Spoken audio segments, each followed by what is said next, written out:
यानंतर आपण कारक पाहूया. सर्वप्रथम कर्ता कारक. आता कर्ता कारकमध्ये कर्त्याची प्रथमा करायची असते. याच्यामध्ये आपल्याला सिंपल सेंटेन्स दिलं जाईल. एक कर्ता आणि क्रियापद असणार. जे आपल्याला कर्ता असणार आहे त्याची इथे प्रथमा विभक्ती करायची. आपण एक्झाम्पलनुसार समजून घेऊया. रामः पठती. आता राम हा कर्ता असल्यामुळे याची इथं प्रथमा झाली आहे, म्हणून हा कर्ता कारक. ओके. याच्यानंतर कर्मकारक. आता कर्म म्हणजे काय?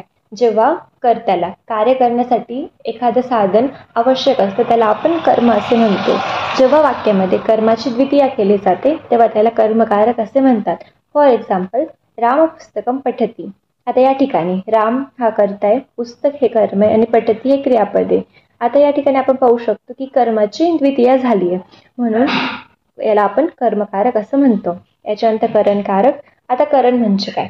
करण सुद्धा कर्माप्रमाणेच आपण समजून घेऊया. आता जेव्हा कर्त्याला क्रिया करण्यासाठी जे अत्यंत आवश्यक असतं त्याला आपण करण असे म्हणतो. या ठिकाणी तुम्ही कन्फ्यूज होऊ शकता की कर्म आणि करण यामध्ये डिफरन्स काय. आता सपोज आपण एक्झाम्पलनुसार बघूया. राम पुस्तकम पठती आणि राम लेखनीया लिखती. याच्यामध्ये इथं द्वितीया केली आहे, इथं लेखनीयाची तृतीया केली. सपोज आता दोघांना आपण जर कर्म मानलं, आता ज्या ठिकाणी कर्माची द्वितीया होते त्याला आपण कर्मकारक म्हणायचं आणि ज्या ठिकाणी कर्माची तृतीया होते त्या ठिकाणी आपण त्याला करणकारक म्हणायचं. ओके. याच्यानंतर संप्रदानकारक.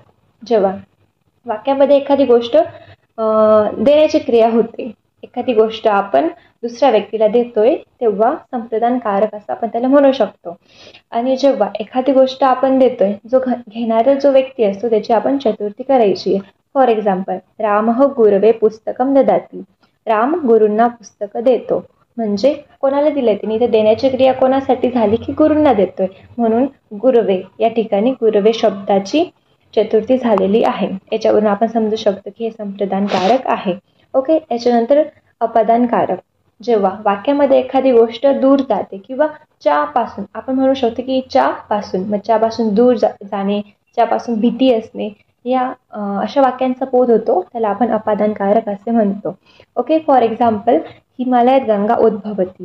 हिमालयापासून गंगा नदी, म्हणजे कोणापासून? हिमालयापासून ना, म्हणून हिमालय या शब्दाची पंचमी झाली हिमालयात. ओके. नेक्स्ट, सर्पात बिभेती. कोणापासून भीती असते? की सापापासून. जसं आपण आधी मी सांगितलं की च्यापासून, म्हणून सापापासून असल्यामुळे सर्पात म्हणजे सापाची पंचमी झाली. ओके. याच्यानंतर अधिकरणकारक.